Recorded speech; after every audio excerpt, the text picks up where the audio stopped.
All right, welcome back to another installment of the Wide Right Podcast. I'm Manny Navarro, Miami Hurricanes beat writer for The Athletic. It's Thursday, February 2nd, around 4 p.m. It's been a while since we did a podcast. Last one was actually January 17th, right after Frank Ponce left to be Appalachian State's quarterbacks coach. I had our recruiting insider, Andrew Farelli, on. We previewed the Battle Miami tournament.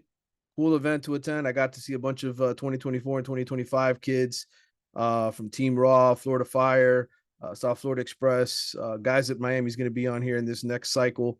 I've been busy, a lot of stories written. I did a 5-star series where I interviewed Andrew Ivins from 247 Sports. He's now actually their basically in charge of their recruiting rankings. He's their national recruiting analyst. Um, Ivans. Ivans. yes, he's moved up. I did a state mailbag series where I answered questions about Miami, Florida, Florida State, FSU, UCF. I told you guys I'm going to be dipping my fingers into new things. So I did that. Grace Raider. Whoa. Listen, let's pull back a little bit on the phraseology here, bro. The kids may be listening. Grace Raider and I did recruiting confidential for the ACC. ACC schedules came out, so we know now who the Hurricanes are playing in what order in 2023. And today I came out with my top 50 player list for the Miami Hurricanes. But of course, we're going to start the show about offensive coordinator. I know I haven't talked to you guys in a while. Carlos Ledo, as you know, is with me today doing this podcast, this episode.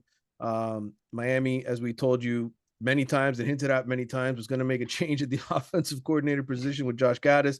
It just took Mario Cristobal a long time. My understanding of the whole situation, they're hoping Gattis would end up finding another job. I think he was looking among the NFL ranks. I don't think he hit any home runs there, so we'll see what ends up with him. But ultimately, Mario is looking for a new offensive coordinator, and a few reports have been coming out along the process. Some people thought Scott Frost, former Nebraska UCF coach, he might be a candidate. Other people mentioned Dan Mullen, former Gators coach. Kelvin Harris yesterday went on Twitter and said it was going to be Tom Brady, who just retired from the NFL. I don't think any of those names were serious. I think the ones that are serious are the ones that you're starting to see come out today. Football Scoop reporting former Cowboys quarterbacks coach Doug Nussmeier, who coached with Mario at Alabama in 2013. He was in charge of the running game. Mario was, and Nussmeier was the QB coach. The interesting twist to this whole story with Nussmeier, and we're going to talk to Carlos in a minute and get his thoughts on all of this.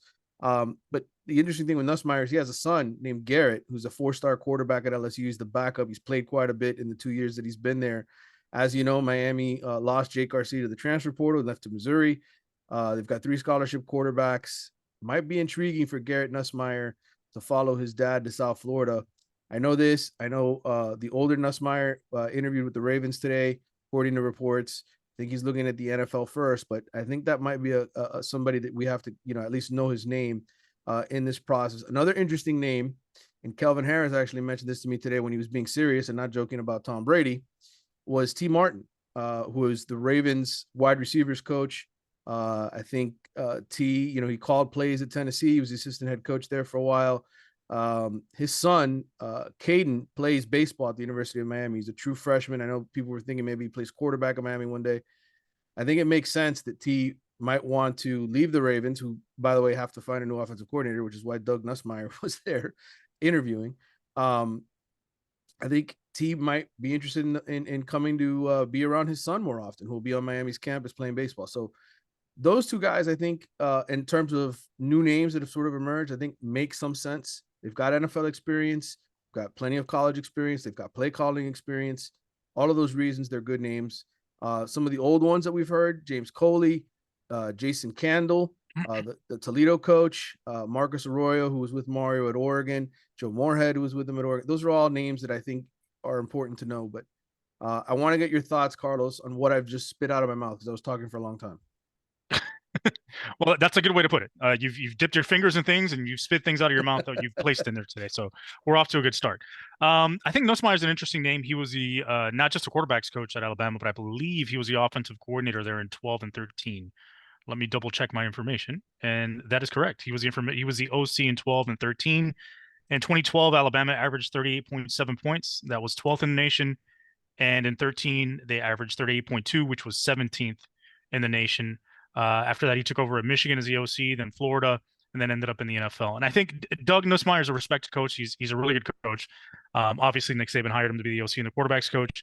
To me, the question is, does he want to leave the NFL, right? And I think Right. most of these guys, once they get to the league, it's difficult to bring them back in unless it's a situation where they just either had a bad experience or they're elevating to a different position that they might not have in terms of an opportunity in the NFL. So if Doug Nussmeier is getting an NFL offensive coordinator position and a offer from Miami to be the offensive coordinator, the NFL is going to win all day. I don't think that's even like a competition right there.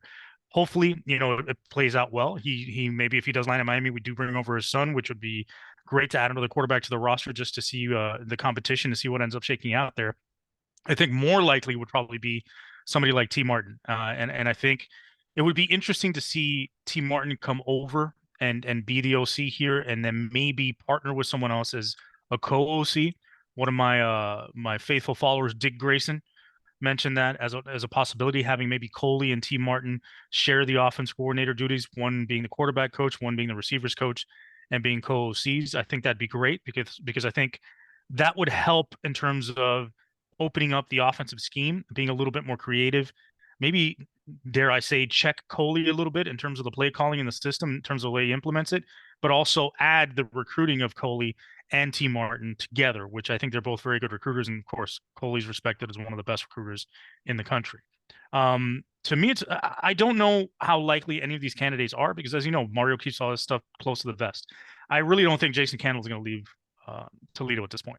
They just won a MAC championship. They're going to have another good team coming back. He's got some job security there. They extended his contract. He didn't like how things went down last year in terms of his name getting out in the press before he made a decision. He seems like a very private guy, so I don't think he's going to want to go down that road again. But that's just me speculating. I think Marcus Arroyo is another guy that I think could be an interesting name and could also pair with James Coley as a co-offensive coordinator. I think if you give those guys co-OC titles, one takes receivers again and one takes quarterback, I think that'd be a good mesh as well with the recruiting in terms of the scheme that Mario wants to run as well. I think Tommy Reese was the guy that Mario was really enamored with last year, and things just didn't work out, and he ended up with Josh Gattis. It seemed like Tommy Reese was his main guy before he hired Gattis, and Tommy Reese is being rumored to be going to Alabama today. So who knows? Who knows how this shakes out? I think at the end of the day, I don't think in terms of whoever gets hired, you're going to see a dramatic change schematically. You're not going to see a high level, up tempo, old school West Virginia with Rich Rodriguez type offense. I don't think you're going to see a super spread offense where it's 5 and 4 wide, air raid style, or even run and shoot style. I think you'll see more of the stuff that you saw with Mario at Oregon under Joe Moorhead and with Marcus Arroyo, because that's how he likes to play. And they may play with a little bit more pace. They may add some wrinkles to stuff, but essentially that's going to be the system. Well, look, I think the reason why Nussmeier and T. Martin are interesting is because they're sons. Like, if you're going to pull a guy from the NFL ranks to come back to college, like you mentioned, they're going to need some real incentive, and I think being around their children is probably the main reason why they would do it. I don't think for any other reason than that. I think the one thing I think our listeners and people need to understand is this isn't a very sexy job, right? Like, you just hired the Broyles Award winner, and he just came here and had a really bad year and is gone after 1 year. Like, yeah, flamed out in 15 minutes. Right. Like, the offense, against FBS opponents averaged fewer than 20 points a game.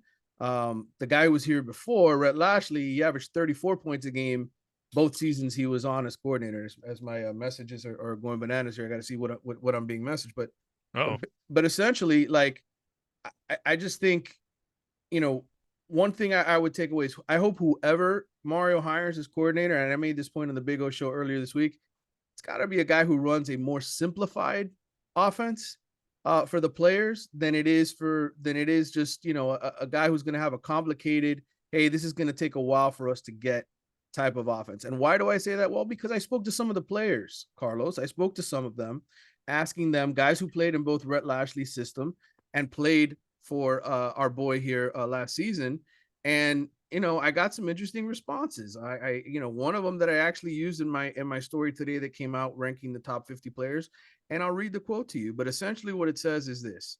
He said, quote, Lashley's playbook was simpler and allowed players to play faster.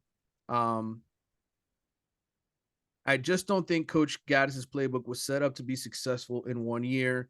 It needs a specific skill type in the players. I think it needed a couple years for everybody to fully understand it, because if everybody doesn't fully understand their assignment, it's not going to work. I mean, I think there is some honesty in that. And here's what I'll say. college kids, we've kind of taken for granted, right? Like it does take time to learn things. It does take time to pick things up. And I think in today's game, because there's so many coordinator changes year to year to year, nobody ever really gets settled. And we've discussed this on here, Carlos. I mean, it's pretty evident in the results. Like Lashley's offense scored points. They played fast. They scored points. And it was simple. It wasn't too much for these guys to know. Right. Dan Enos comes in here that 1 year, same thing. Crappy year, big thick playbook. Josh Gattis comes in here, pretty big thick playbook. Apparently, doesn't work. So I think the lesson to be learned here is, if you want quick results at Miami, then you probably got to hire somebody who runs a simple playbook. If you want a guy who you're going to invest in and put time into, then maybe you can go with a little bit of a thicker Right. playbook. And I think based on what Mario's done and how he's building the program, it's not about quick results, because you could have kept Rhett Lashley and still had a horrendous run game and not be able to adjust in game because your playbook is very limited in terms of how you do that. And that's why some of those simplified playbooks don't work unless your Billies are better than their Joes. And at that point, everything goes out the window. You can do whatever you want. I think what ends up happening is you could run something what you would call a more, not say complex, but a deeper playbook, but teach it in a way that the players understand and simplify things, simplify terminology, simplify assignments. I think that's different. I'll give you an example. It's like now with the Common Core math, right? How they're teaching math to kids now, where it takes 47 steps to get to 2 times 2 equals 4. Correct. Yeah, so that's what Gaddis's playbook was probably like. You've got all these built-in things and all these built-in adjustments and all these different terminologies that you can use within the scheme that overcomplicates things. Why don't we just get to 2 times 2 is 4? You're still running the same thing, right? You're still trying to solve the same problem, but there's an easier way or a more simplified way to get to that. And I think you could run the same structure in terms of the offense, 11, 12 personnel, 1 tight end, 2 backs, 1 tight end, 1 back, 2, 3 wide, and still run power and gap schemes and things that Mario likes to run, but in a more simplified fashion. And it's really more about how you teach the scheme than the scheme you're actually running. You can run a complicated scheme, but if you break it down to the point where it's so simple, the players get it, they understand it, and it becomes instinctual because everything builds on the last concept, and it's just one continuous sort of train of thought where they really feel like, okay, this is simple. I know what I have to do in every instance. It's not that complicated. Then you can do it. If you don't, if you sort of NFL it where it's a long call system and there's a lot of things going on with route adjustments and blocking adjustments, then it overcomplicates things and players have to think too much. And that also hurts the pace. So if you're trying to call something and be a little bit more up tempo and your call is like 15 words long, that's an issue. That's why all these teams that run up tempo usually have 1-word calls or 2-word calls for their play sets, and they get in and out quickly. So it's really about also the relationship you have with your players, right? And I think that's another major issue. And I discussed this stuff on my last podcast for the 3 of you that listen to it. You heard me say it, so nobody else has, so I'm going to repeat it again. I think what I said the same thing about the complexity of the offense and that Gattis didn't teach it well. And I think part of that is he didn't have a good relationship with his players. He didn't take the time to get to know his guys. And when you get to know your guys, you get to know what they're best at and what their learning type is, right? How are they audio learners? Are they visual learners? How do I teach them certain things that they get it quicker, right? If I'm teaching you something and you're the type of person that needs it written down on a board or you need to handwrite it and I need to give you the time to digest it, but I'm just telling it to you and I'm not letting you take notes, then that's a problem because you're not going to figure it out. And that's just an example. I'm not saying that's what happened, but once you get to know people, you know their learning style, you know the way they like to operate. And if you maximize that, then you can be more efficient in the way you teach things because you're not going to be throwing darts against a wall, having them figure out, all right, this works, that doesn't work. So I think that's also part of it. I think you have to simplify the scheme, but also you have to have enough in your scheme to have answers for what the defense is giving you. And I don't think Lashley's offense had that. No, I think in the perfect world, look, you could run a complicated offense and fool your opponents every single time. I think what these guys were trying to express to me simply was, look, if not enough guys understand what it is that you're asking us to do, then you shouldn't run those plays, right? Because if you have one screw up here or one screw up there, it can blow up the entire play. And Miami's going to play a lot of freshmen in the next couple of years. They're going to play a lot of young guys. You're going to have Francis Mauigoa. You're going to have Samson Okunlola. On offense, you're going to have Robbie Washington, Nathaniel Joseph. You're going to have all these true freshmen, I think, playing quite a bit. Mark Fletcher in the backfield. They're smart kids, but I think, one thing you can do as a head coach and one thing you can certainly do as an offensive coordinator is scale back and scale up, right? Like year to year, you can add more and more. I think this year one, whoever this new coordinator is, if he wants to be here long term, or if he really wants to make a serious impact, I think, look, yes, you have Tyler Van Dyke at quarterback, and who knows who else comes in here after the spring, but you got a bunch of receivers that still really haven't played a lot. Okay, you have a tight end. Will Mallory's gone. You're going to be playing Elijah Roya, who doesn't have a ton of snaps under his belt. You have Jaleel Skinner, who's going into a second year. You don't have a bunch of guys who I think get it, right? Like they need to learn it. Right. So my opinion is whoever comes in, maybe you don't put that much on the table in year one, but going into year two, when guys are smarter and they've learned it and they have a better, then you add a little more to it. Well, I you've got to think lay it's an offensive foundation, like what you're saying. You've got to create building blocks for the offense to build off of. And it's got to be intuitive, right? It's got to be something where the players can, when you start adding those new blocks, okay, I see the connection to what we've done in the past, what we've already laid the groundwork of, and I can see how this flows through to the next level. Man, I'm going to give you an example. Look, when I was at Miami High my freshman and sophomore year, right, we ran a pro style offense in high school that had a ton of formations. And it was a pro style stuff where you were running counter, you were running power, you were running draw, zone runs, you were running all types of route concepts in the passing game. And let's just say not all of us were the sharpest guys in the shed. We were from Miami High, bro. We had a bunch of guys that were from the hood. We were from I was from the little Havana hood. The starting quarterback from Miami High, Wilkie Perez, did amazing there when I was there, and he knew the offense in and out. The next quarterback, Vic Penn, knew the offense in and out. Backup quarterbacks knew the offense in and out. Frank Ponce played under that offense. James Coley played in that offense. And it was the way it was structured by Ralph Arza, who brought the offense over, was very simple in terms of how you learn it. It was intuitive, and you were able to pick it up because although some of those concepts could end up being complex if you taught it a different way, but the way it was structured and packaged and taught to you, you were able to pick up on it and easily execute it and build off of it. And I think that's the way it needs to be. You can simplify, but it needs to, but you also need to have a certain amount in there that you could use to execute when you need to execute on the field, so long as it's intuitive and you're not just throwing names and numbers out there that drive people crazy. Because I see some of these, I save NFL call sheets on Twitter sometimes because I like reading through that stuff because I'm an idiot, I'm a nerd, and I get into this kind of stuff. And it is overly complex for no reason. And the amount of route adjustments built into these concepts gets crazy. And I think if you do that, that's way too much. But if you're able to simplify that and have some adjustments off things, at the end of the day, you got to let these guys play. I would prefer as a coach to have less adjustments into my schemes and let the players be players and play freely and let a man go make a play. And I think at the end of the day, that's what they have to do. Create a system that has answers for the defense. There's a good scheme where you could do different things and be versatile, but at the same time, doesn't confuse players, doesn't slow them down, and allows them to go out and make plays. Yeah, I agree with all those things. And I think in the end, I think hopefully if Mario learned anything from year one, it's that, scoring 20 points a game isn't enough. And whatever adjustments you need to make, whether it's running the ball more, whether it's throwing the ball more, whether it's giving Tyler Van Dyke more opportunities to throw the rock, whatever it is, they make the right adjustments and they don't just keep running their head into a pile or kicking and punting every other down because they can't move the football. They've got to change. And really, if you look at the grand scheme of things, it doesn't matter to me how many games they win this coming season, Carlos. To me, they got to show a pulse on offense and show recruits, guys at the wide receiver position, guys that are very important in this cycle, like Jermaine Smith and JoJo Trader, that, hey, we have a competent offense. You can come here and be a playmaker. Because you've had some really good receivers and really good players leave South Florida in the last 15 to 20 years because Miami's offense hasn't exactly been very sexy. And I think you got to show a little bit of sexiness with this offense if you're going to make a change and start to change the momentum around here. Because I think he's doing a hell of a job recruiting offensive linemen and defensive linemen. I think he's doing pretty good recruiting linebackers. I like some of the linebackers they brought in.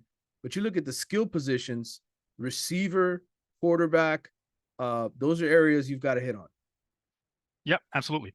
And look, I'll give you an example of one of these call sheets that I pulled up because again, I'm a nerd, and I want to give you the feel, the complexity. So here's one. This is whose offense? This is the Carolina Panthers, or this is actually 49ers. All right. F right zip, straight right wing, U left. That's the formation. Mustang use U sail, Z choose, B line. That's one call. And then you wonder why Mike McDaniel ended up getting a delay a game at the end of one of these games. One of the I'll give you a concept at Miami High. We can go and I can't believe I remember this after almost 30 years. Um, right, right 60 Texas. That was a pass call at Miami High. And basically what that is right is a formation. You've got an I backfield tied into the right side. That's the strength of the formation. 60 is the protection up front, which is a fan protection by the offensive line. And Texas is a route where you basically got a post in route with a drag underneath and a back flat. Okay. Look at all that into one call system and how efficient that call is. Right.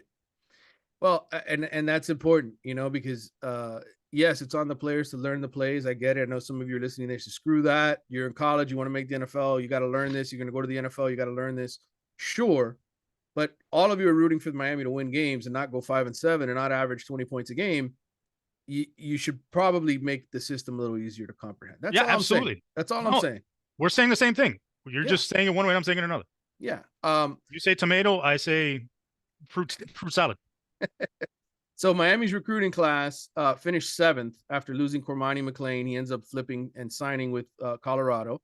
Jaden Rashada, From now on, he needs to be he who shall not be named. I'm not going to say his name anymore. Jaden Rashada, the quarterback who was a part of Miami's class and flipped to Florida, leaves Florida, commits to Arizona State, his third school. I'm actually a part of a story on that. What did he get an NIL deal from Arizona State? Did it end up being like a gift basket of Hawaiian Tropic and like a co-ed's magazine or calendar or something like that? Yeah, coupon for 50 wings to the Hooters nearby. The NIL was not nearly the same. It's funny. I guess we can get into this. This is going to be the third topic I get into, but I'll move it up to number 2. The whole thing with Rashad is really, really interesting. As far as Miami's concerned and whether or not the $9.5 million offer was real. Based on a lot of conversations that I've had, I don't think it ever got to that. I know On3 reported there was a $9.5 million deal. From my understanding, it was a high school only deal for Rashada. What he had signed at the time, because you can sign NIL deals while you're in California. He got a signing bonus, or he got paid, a substantial amount, but it wasn't in the millions. It was much less than that. And he was going to eventually sign a deal with Miami, I think, after he got into college, which is the way I think the majority of the NIL systems work, because it's not supposed to be inducement, right? You can't sign a college deal. So whatever the case was, the Gators essentially bit the bullet on this one. They really believed that Miami was going to pay $9.5 million and raise the stakes to 13. And so they got themselves in trouble. And this is what happens with NIL. But I will say this about Miami, and I did speak to John Ruiz this past week because I wanted to find out about the stadium. I know he's going to unveil some new plans at the spring football game, April 14th. That's a Friday night at DRV Pink Stadium, where the Inter Miami team plays. They're coming along with some plans here. I think obviously the plan is to stick at Tropical Park.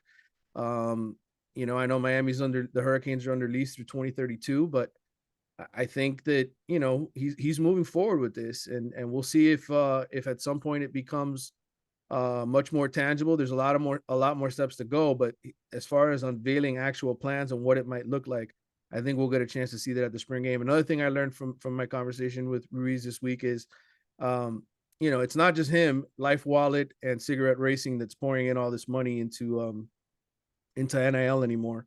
There's the Canes Connection, which is I don't want to say an NIL collective, but it's a group of other wealthy people. I think there's some interesting names of South Florida individuals that have some money that are involved in this process. But essentially, they've spent, I think, between $12 and $13 million on NIL deals here.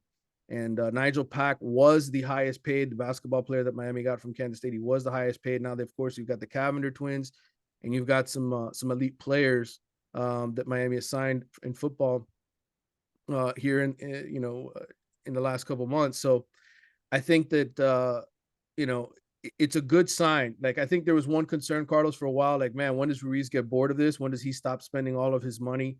If Miami goes 5-7, I'll say this: it doesn't look like he's going away, and I think it's good that there are now more people helping pour in NIL dollars. Yeah, and I think there's a couple of things that people need to understand about the way Ruiz is structuring these things. He's not just simply giving money away. He Yeah. has return on his investment built into these NIL deals. He has a projected return based on what's going on and what the deals he's giving people. So he's not just blindly giving the money away, right? Just like with the stadium, he builds a stadium. Guess who owns the stadium? John Ruiz, right? Right. Not the University of Miami. So let's not get crazy unless he donates it to the University of Miami completely and retains some sort of a an ownership stake in it. But I think it's more than likely he's going to build the stadium and lease it out to the University of Miami, or have them, basically buy it from him, lease to own over time, and he's still going to be generating revenue off of that.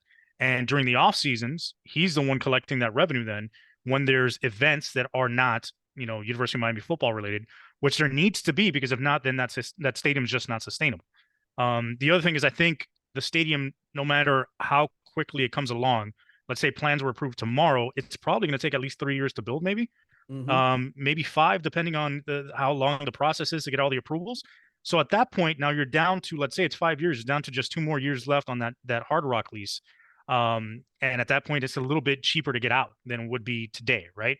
And I think the buyout could be a little bit negotiated in a more friendly manner with the Dolphins at that stage. Another thing about NIL, which I also mentioned on my podcast, and the one and a half of you that listen to it know, I talked about there needs to be some sort of a structure in terms of the way the NIL is handled. Maybe what they can do is sign contracts with these players where the money isn't all given up front, where this money is earned in a certain way. I know Ruiz pays them, I think, a certain amount biweekly, possibly, and doesn't give them the full amount right up front. But I think maybe every semester that you're eligible and you play football, you collect a check at the end of that semester until you finish school. I think those deals should be structured in a 3-year format. So, as long as you're in school, you're going to be collecting a check. So your last check comes that last semester you're eligible to play football in your third year. Let's say if you're a redshirt sophomore or junior, at that point you can enter the NFL. If you have one more year and you want to come back, then you can sign a 1-year NIL deal after that. But the money is released, in a semester fashion, phased over time. So these guys don't have that money all available to them at once, and they just blow it. Another thing they could do is possibly put the money in a trust, and have that released over time as well, to create some protection for the player in case there's an injury. Another thing I discussed is it's tough with these kids getting all this money up front at such an early age, because even guys that are in the NBA and NFL in their early 20s, when they get this money, tend to blow through it. So there needs to be some sort of protection and safety net for these kids, not because you want to protect the universities, but you want to protect these individuals because they're getting some money that's essentially could be life changing, and you want them to hang on to that and use that wisely. So I think another thing that I've seen Ruiz do or talk about is giving these guys financial education, giving them access to accountants and lawyers and people that understand what they're doing in terms of how this money is coming in, what the tax implications of that are, what they should do with the money to invest it and grow it and make sure it's a long-term investment and not something that just, it's a flash in the pan. Right. Well, I talked to him for a while about his process of how much he determines the value of how much somebody's worth, about the whole process of the checks and balances, because there are NCAA rules. You can't just hand money out. Guys have to continue to show up and do their part, do their commercials, do their requirements, whatever it Yep. says on the contract.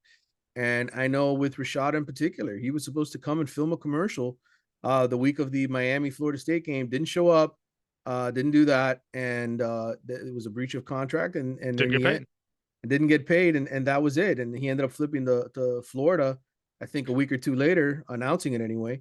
And so that's just the way it is, and he does it essentially to protect the players, because if the Yeah. NCAA does their job, they should be checking ultimately whether or not these guys are actually following through with their requirements. And there's been others. He told me, I asked him, I said, have there been other players besides Rashada who didn't show up? And he says, yes. And immediately we send them a letter and we tell Breach of them contract.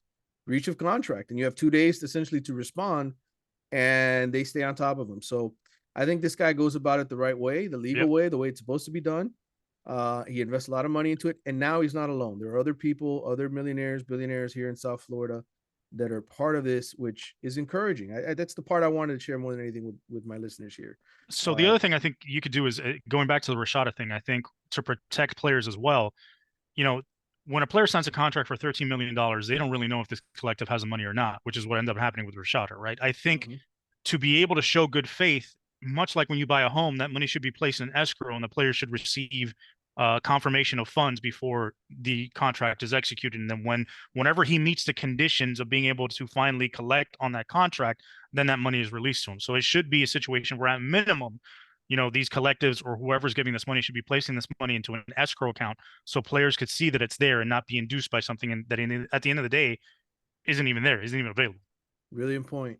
All right, let's move on. We got a mailbag we're going to get to in a few minutes, but let's talk about signing day. Miami didn't add anybody. They had one guy that they hosted from Chicago, 3-star defensive lineman Jamel Howard. He ended up committing to Wisconsin. So Miami signs 25 players, basically all of the guys back in the early signing period. 8 transfers, 4 that they added post early signing period. One of them was Cam McCormick, the 8th-year tight end from Oregon. That's correct. 8th year, or 7th year. He's gonna have an 8th year. I think he can actually have up to an 8th year. And then who else did they add? He's the Van Wilder of the University of Miami football program. Yes, they had the Purdue defensive tackle that I don't think was part of the early signing period. Who else did they add? I'm trying to remember all of them in the top. Oh, the Roberts kid from Iowa, the cornerback that I couldn't write about because he wasn't signed or wasn't in classes yet. And I forget who the other one is, but I have my list of my top 50 players, and I was going to go through that with you, Carlos, because I wanted you to, see sort of, we talk about Mario flipping this roster, and here's my list. I'll give you the top 10. Let's start there, and you tell me. Now let's quantify this. Let's quantify this a little bit. Now, are you basing these rankings on performance from last year, performance or productivity over the course of their career, or a combination of that plus potential moving forward? I think it's a combination of that, and I think with the thought process of where they'll be in 23. How much of an impact do you think they will honestly make? So all right. Number 1, Cameron Kitchens, All-American safety. He's number 1 on the list. I can go with that. Yes. Tyler Van Dyke, quarterback. I know he was injured. I know his numbers weren't great, but he's still still your quarterback. Number 3, Akeem Mesidor, defensive end. Number 4, Javian Cohen, the offensive line transfer from Alabama, started 25 games. Little note to share on him. He allowed 6 pressures last season, but has never allowed a sack in college, according to Pro Football Focus. He's a left guard, 1,624 career snaps. Matthew Lee, number 5 on my list, the center from UCF, 6'4", 295 pounds. He's not little. Started 36 games for the Knights. He allowed 14 pressures or 4 pressures in 14 starts last season. Only 4 pressures. Hasn't given up a sack in 17 starts. And I'll tell you what, that may be the biggest addition this year on the offensive line, just because the center is that important. Yeah, those are my top 5. So Matthew Lee, Javian Cohen, Akeem Mesidor, who, by the way, 10.5 tackles for loss, led Miami with 7 sacks. I thought he was excellent. That was the best pickup in the transfer period. I actually would put him at 2 behind Cam Kitchens. Okay, that's good. Fair discussion. All right, 6 through 10. Leonard Taylor, started 10 games last year. Obviously going to be affected by Daryl Jackson, who left. But Taylor, 10.5 tackles for loss, 3 sacks in 2022. I think his upside and his potential to be a dominant force, I gave him number 6. 7th was James Williams. The safety started 11 games, 18 career starts, has 1,040 career snaps, had 58 tackles, second on the team behind Cam Kitchens and an interception. And then 8, 9, and 10, Colby Young, wide receiver, the JUCO transfer. Number 9, Zion Nelson, who, was a 3-year starter before he got hurt.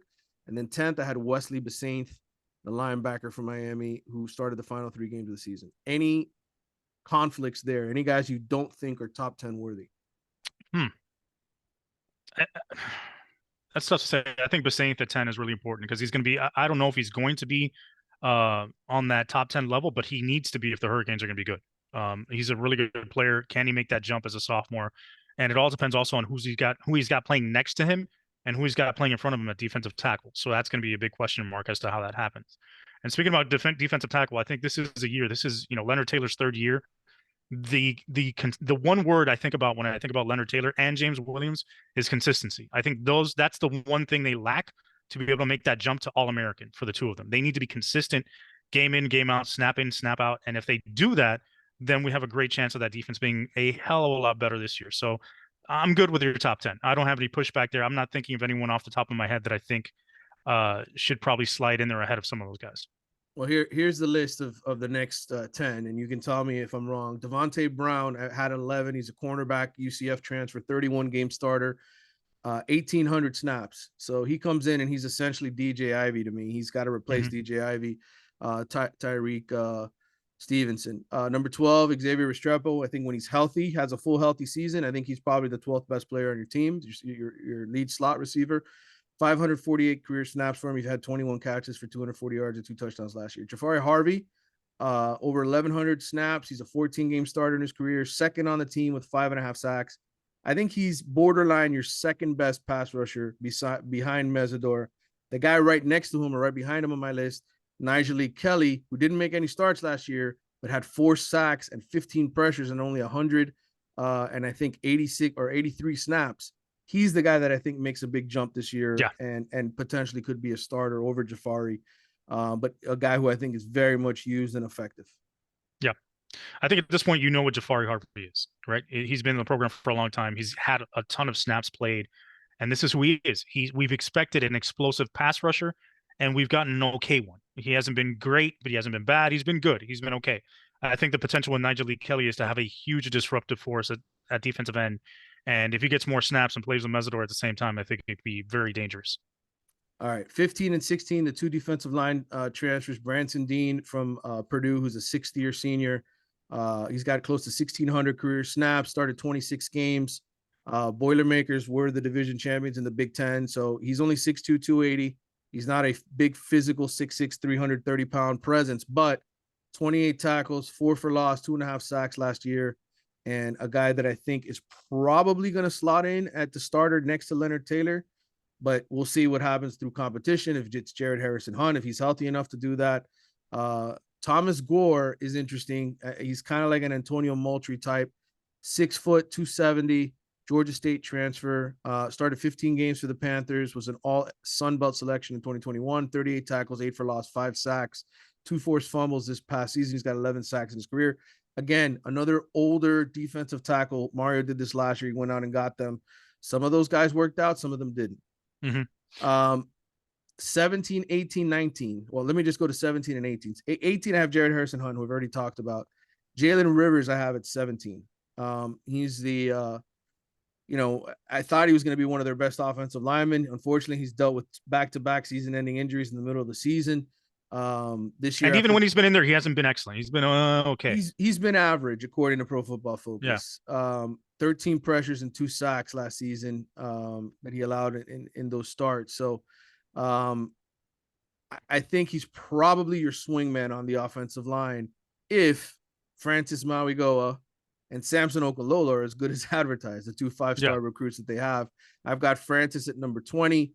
I've got Samson at number 21. Both of them are enrolled early. Both of them are huge monsters. And if both of them are ready to go, I think they're in the starting lineup, which might force a guy like Jalen Rivers to be the swing man in that offense. Francisco Mauigoa, I had 19th. Washington State transfer, the older brother, Francis Mauigoa, 13 starts in his time, including 11 last year. Mario said this on signing day. One of the best in terms of pass coverage. I think he was 3rd or 2nd in the Pac-12 in pass coverage as far as a grade that he got from Pro Football Focus. So really, that's what Miami wants him for. Wesley Basaint is more of your middle linebacker, your tackler, your playmaker in those two linebacker positions. Well, he's athletic, right? Mango is athletic. He's not just, and he's a thumper too. He could tackle. So it's not like he's just an athletic guy that can cover guys in space, and then he's not really a guy that can come up and bang and support the run. He can do both, and I think that's going to help Wesley Basaint as well. I think those two together give you the athleticism and the size that you need at linebacker at Miami. You're going to look like you're a Miami defense with those two guys at linebacker, which helps a ton. I think the kid from Purdue, although he's not as big as your prototypical defensive tackle or what you call one technique nose tackle type, like Darrell Jackson Jr., I believe he was like 2nd team All Big Ten at one point. He made a lot of plays. And when you're that size and you're playing defensive tackle and you're making those kind of plays and being disruptive and being solid, that means you're strong as hell. So I expect that kid to be, if they throw up his weight room numbers, I'm imagining they're going to be pretty big because that kid's got to be super strong to do that kind of stuff. Thomas Gore to me reminds me of what we Cubans call un tapón, which is a bathtub plug, 6 feet 270. That boy is stout, and he's a guy that you could swing from end to tackle. He could probably be a pass rushing tackle on third down situations, which is going to help the Hurricanes a lot as well to create more pressure.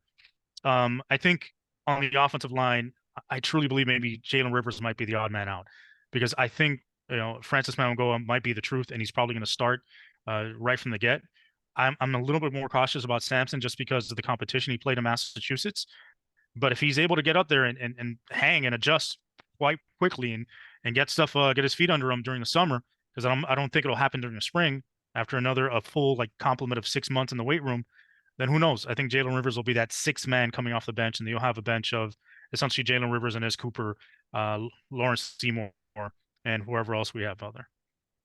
Yeah, I think offensive line can quickly turn from being probably a average unit to a weakness at times against good teams to now Yeah, it's pretty much a strength of your offense because you don't have enough playmakers at the wide receiver position. You have a running back position where you have a bunch of unknown because of injuries and youth.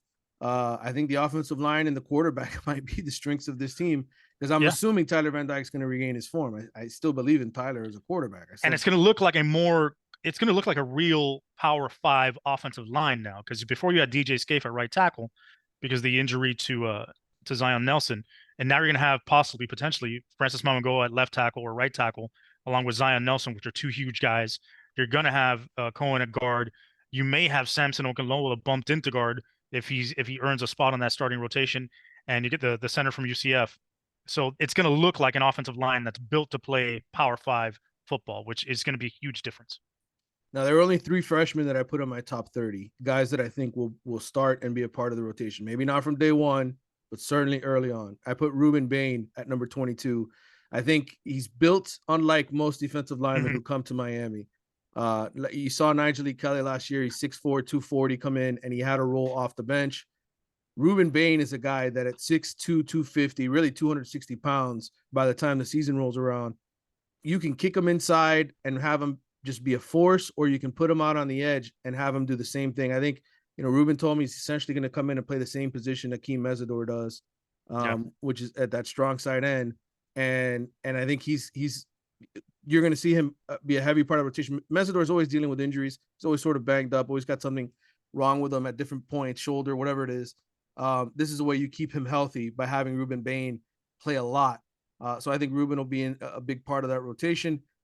You mentioned Inez Cooper earlier. I have him at 23, ranked 1,150 coming out of high school, out of Pleasant Grove, Alabama, 6'6", 350 pounds. I think he's sort of like Navon Donaldson, was in Yeah. that first year where you just have this massive mover that if he can keep the fat off of his body and make it a sleek 6'6", 330, he could really, I think, be a special player for you. We'll see what happens with Inez with his development. And then Elijah Arroyo had 24th, obviously coming off the injury. And then Takori Couch, who's got he's got 1,746 career snaps, started 11 games last year in the slot at cornerback. We'll see if they put him out in the boundary or field with Ivy and Tyreek Stevenson gone. So, all in all, those are my top 25. You want to see the rest of the list? I got Terry Roberts in there, the Iowa transfer. He's only played 441 career snaps at Iowa. He's an unranked recruit coming out of high Back it school. up, Terry. Back it up, Terry. Now he played really, really good in pass coverage. I think he finished 9th among 53 cornerbacks in the Big Ten in pass coverage, but he only played 202 snaps. So that's a very Yeah. small sample size to even just qualify. But that should tell you something. But I think what he brings is like you're talking about. I think you talked about in your article about him being a special teams ace, and I think that helps. And I think his experience as a veteran is going to help that room. Absolutely. All right, so that's the article. Check it out at The Athletic. We're going to get to your mailbag questions here because I know there were a lot of them. Make sure you follow us on Twitter, Manny_Navarro. Make sure you follow Carlos at El Ledo 1307 1307 there. or at MIA All Day Pod, which I don't tweet from much. I just throw out my shows whenever they're on. All right, here it is. This is from Rampage Kane, Ron Mexico 718, one of our loyal listeners. Why is Tyreek Stevenson playing like Richard Sherman and Will Mallory blocking like George Kittle at the Senior Bowl? It's all about the money, man. Like Primetime said, it's all about the money. Yeah, listen, first of all, the dream for all of these guys isn't to be college football stars. The dream is to make the NFL. So they're going to get healthy. They're going to be in tremendous shape. They've had months to rest their body from the banging of football, and they've had time to heal. Some of them have had surgeries. The ones that didn't have been busting their ass in the weight room. So they're ready to roll. They're ready to impress NFL scouts. That's the bottom line. It's all about impressing them. Yeah, must be. Sorry, and the Dion song is "Must Be the Money." I'm sorry, the song's like 30 years old. I slipped with the lyrics. I know somebody on Twitter is gonna talk shit, so I had to throw that out They're there. gonna Yeah, they're man, gonna he's bust your balls for that. oh, they bust my balls for the worst things. It's like that's not really your name. That's not how you spell Carlos. I'm like, okay, guy. So yeah, I think it's essentially that they've gotten healthy, but at the same time, I think when you're playing for livelihood, you tend to elevate your game a little bit more than rather than trying to beat Virginia on a Saturday afternoon in a game with 15 people there. All right. This is from Andrew V underscore 17 on Twitter. What are your biggest concerns in the off season? And the second question, what would be a successful season for you? Does this schedule look tougher than last year? All right. Before we get to the schedule, my biggest concerns in the offseason are the same. Like, are you going to add a playmaking number one wide receiver through the transfer portal? Is that going to happen after spring football? Are you going to be able to find that guy? Do you have a real number one cornerback on this roster? Devontae Brown played great as a sophomore at UCF, one of the highest graded players in Pro Football Focus. Last year was more middle of the pack. So again, do those things come available? And then who leaves you? Who gets injured? Who can't be healthy? For the start of the season, we saw how Zion Nelson's injury affected his team. Who decides to leave you the transfer portal? Because you could still lose guys in the spring. Trevante Citizen. Is he ready? When will he be ready to play? He's a big time part of this offense whenever he gets back. Those are all things that keep me concerned. The positive I'll say is there are 15 guys in early enrolled for this semester, and guys that are either having surgery and getting past injuries, so they're healthy in the fall, or working out, putting on weight, getting stronger, all those kind of things that you want so they can actually be contributors come this season. Yeah, my biggest concern I would say is I'll just keep it simple. Can Tyler Van Dyke, or how does Tyler Van Dyke adapt to this new offensive system that's coming in, and does he feel comfortable in it? All right, this is what would be a successful season for you. I said this earlier in the podcast. I think if they win at least 7 games and the offense average is close to 30 points and there's some excitement with it, meaning the team is showing that they can throw the football and you've got some big play receivers that excite JoJo Trader and kids like that want to come be a part of your program. I think that's the next step. And Mario needs another top 10 recruiting class. He needs to be top 5, top 7 again in terms of recruiting. Reasonable expectation of success to me would be 7-5 and a bowl win. That would be a very successful season coming off last year. Ideally, what do I want? From a little bit more of a stretch, I'd like to see them go 8-4, win a bowl game as well, and compete for the conference title. But I know that's highly unlikely. Yeah, it's not going to happen this year with Florida State and Clemson. I think both of those are clearly better than them. I would argue North Carolina with Drake May is clearly better than they are. I would say, Louisville has some talent on that team. That's not going to be an easy game. NC State is going to continue to be a solid 8-9 win team. And Texas A&M could come in here and clean their clock. I mean, I know people think, oh, Texas A&M was 5-7. They still have a shitload more talent than you do at Miami. Yep. I mean, they got a ton of good players. They just had a bad year. They didn't have a quarterback that played well, and that's it. Now their quarterback is a 5-star kid, and Connor Wigman, who's going to be coming back with a better, healthier offensive line. There's going to be, hopefully for them, fewer BS to deal with off the field. And they'll be ready to play Miami. There's no doubt. David Engelson, another loyal follower of ours. How many signees, not transfers, do either of you expect to be immediate starters from day one? Wow, immediate starters. Two come to mind: Francis Mamengoa and possibly Damari Brown. Well, Damari is not going to be. It's Devontae. Is the older brother? How does it work again? Yeah, Devontae's Damari is not until the summertime, so I I think it's gonna be really hard for him to come in and start day one as a I corner. don't know, man. Those He's not corners early aren't enrolled. that great. All right. Well, maybe they are. I'm gonna say this. I'm gonna say Francis Mauigoa and Ruben Bain. I think somehow, some way, either through injury or whatever happens, I think Ruben Bain, he's sort of like, I think, the emotional leader of this class. He's gonna be that guy. He's gonna be their best player, I think, in the end. Ruben Bain is. Um, I think both of those guys could be. Now, the one thing I will say, just so you know, and to educate the fan base, I did this 5-star series. Only 15 of the 34 5-star recruits started a game as true freshmen. And I think in the last 5 years or 6 years, I got to look at the number I put in the story. I want to say there's only been 13 guys who were day one starters who started the whole season.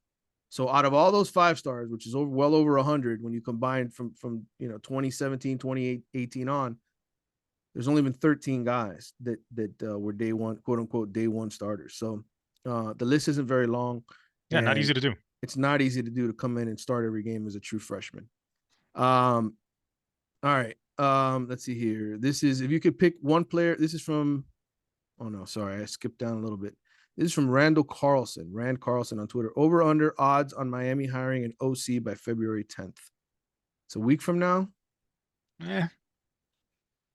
50-50. I maybe, you know what? After the Super Bowl, I think it's more likely. I would say after the Super Bowl. Yeah, I think after that weekend, they'll probably. And here's my candidate, if you want to throw that in there, that I discussed last year on my pod, and I think your pod too. I would say Brian Johnson, the quarterback coach of the Philadelphia Eagles, would be a great guy to go after. Be interesting. All right, this is from Armando Izaguirre, AY2 Mondo on Twitter. If you could pick one player from offense and one from defense to take a major leap, who would you pick and why? Oh, Tyler Van Dyke on offense. After the season last year, he needs to take a major leap. But if you want to not go with that kind of an obvious answer, I think on offense, maybe Jacoby George. Defensively, I think either Nigel Lee Kelly or Wesley Bassane. I'm going to say Elijah Arroyo, because the tight end position, I think, is going to be pivotal in this offense, and he's a big physical guy. I think if he does that, then Miami can win some games. And then I think on defense, man, they really need a number one corner. I would say you hope that guy is Corey Couch, who has been here 5 years and played a lot, but only been like a slot guy who's been average. I think if he can take that jump in year 5, some guys do. Some guys wait till year 5 to really take off. Maybe he's the guy, that guy this year. But I still think he's a slot guy. I don't think you put him out on the outside. All right. What happens first? This is Jesse Blanco TV, Jesse Blanco on Twitter. What happens first? Dolphins get to Super Bowl, Hurricanes get in the playoff. Whew. Wow. Listen, I've been a Dolphin fan my entire life. I am turning 44 years old. That's right, my friends. 44 years old. I don't look like it. I know. I look like I'm 22. I appreciate that. Next month. Actually this month. Oh shit, in a couple days. 22 days. Anyway, I have seen one Dolphin Super Bowl in my life. The 1985 Super Bowl against the 49ers. I have not seen one since. So, just based on that and the fact that I've seen 5 Hurricane National Championships during my lifetime, I'm going to go with the Hurricanes. Well, I'm going to go with the Hurricanes because there's a 12-team playoff coming around the corner. Yeah. And the Dolphins still need a quarterback in my mind. So I think we're away. Shots fired at Tua. It's nothing personal. The guy can't stay healthy. He's got a track record of concussions. That's what I'm worried about. Manny, I happen to know that you are very anti-Hawaiian bread, Hawaiian punch, and now Tua. This is getting xenophobic here, Manny. All right. This is MJ_McCray on Twitter, Myrick McCray. Will there be more 2022 NFL draft picks for the Hurricanes than 2022 on-field wins? Well, only 5 on-field wins. How many players get drafted for Miami? I say 2. Yeah, I agree. I don't see many more than that. I think Tyreek Stevenson gets drafted, and I'm going to say 2, but I don't even know who the second one is. Maybe Will Mallory. I think Will Mallory might be the second. Right. I think he would probably be the best bet. Yeah. All right. This is Jeffrey Cook, JPC 867. Who are 2 to 3 younger guys who you expect to make the jump next year in terms of dominant play the position? We kind of already answered this. Basaint Arroyo, maybe one of the receivers. Nigel Kelly. Not named Young or Restrepo. All right, we already mentioned that. Nigel Kelly is a good name to know, though. It's a good name to add to that. Matthew Welch, Welchman 1212. With no one on the outside yet for receiver, what would you think of our what our offense will look like this coming season if we stay where we are now?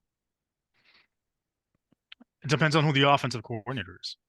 I need to know who that guy is, what his system is, and how the players adapt to that in the spring before I make that kind of a judgment, because it really depends. Maybe you're a more tight end heavy offense in terms of the passing game, or you incorporate the tight ends and backs more, so you don't really need a number one receiver on the outside, or you incorporate the slot guys more in your offense in terms of how you run things, or maybe you bring in a guy that runs a power run scheme but also an air raid offense in terms of the pass game. So it really depends. Here's one thing I'll say. I think they're going to run the ball better because they've got better linemen, and I think they're going to have better backs. There'll be guys that are healthy. There's a deeper, better talent pool at running back. So I think when you run the football better, that automatically makes you a better passing team. Like, teams are just going to have to respect the run a lot more. And listen to that. Where have you heard that before, man? There's this guy I know who used to play quarterback at Miami High. Well, then listen, you're using the word play loosely. I didn't play very much my sophomore year. I held a clipboard. This is from Ruben Velorio from Twitter. What is the worst record Miami can have next season without affecting recruiting? I would say 7-5. Yeah, anything less than that, you're asking for trouble. OT the Cane just goes right to it. OC, OC, OC, OC, OC. Canada Canes with another OC question. He says, "Is white smoke coming out of the Hex RE the OC search?" Wow, a papal reference. I like that. For those of you who don't know, that's how they announced the new pope at the Vatican. No white smoke yet. We still got the black. Yeah, I don't see any white smoke yet. I think what I do see is some people coming in and out of the Pope's office. Stephen Turner, 56 Blacks again on Twitter. Is Carlos Ledo a dark horse OC candidate?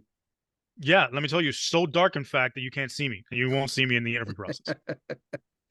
And this one's from Francisco Anton Smith 01 on Twitter. Is No Chad Omier the next Jimmy Graham? Wow, that's a good question. He's solid. He's really good. I don't know if he's next Jimmy Graham. I think he's a little bit different in terms of his skill set. I think he might be a little bit more skilled than Jimmy Graham, to be quite honest. Jimmy Graham knew how to play football. I don't know if Norchad's ever played it. That's probably a good question. I'm talking about on the basketball court. I don't see that guy making a transition to football. That's what he was asking about. Okay, sorry, my bad. I switched sports in my mind. I think he wants somebody else there. All right, that's going to wrap it up for this week's episode of Wide Right. Make sure you subscribe to The Athletic. Make sure you subscribe to the MIA All Day Pod with my buddy here, Carlos Ledo. Carlos, thanks for coming on and doing this with me. Any final thought before we hang up? Hey, man, not much. Just looking forward to see who this, when that white smoke flies, figuring out who the new OC is, taking a look at the team during the spring practices, hearing what's going on, then immediately throwing that away because spring usually doesn't matter, and just anticipating the season and continuing to do taxes here, because I am the hardest working man in podcasting in South Florida on The Athletic that co-hosts a show with you, because I am currently working. I've taken an hour out of my time here in my office. There are people waiting for me, sitting outside in the lobby to do their taxes. And I said, no, I got a podcast to do. So you got to wait. That's power right there. That's a power that few people have to push work aside and the importance of the Wide Right podcast. I love it. I am a master procrastinator, if nothing else. Brother, thanks for coming on, doing this with me. Make sure you follow me on Twitter, Manny_Navarro. Follow Carlos. Make sure you subscribe here at the YouTube page if that's where you're watching us. If not, keep listening to the Wide Right Podcast, wherever you download the Wide Right Podcast. I'm Manny Navarro from The Athletic. He's Carlos Ledo. Talk to you soon. Peace.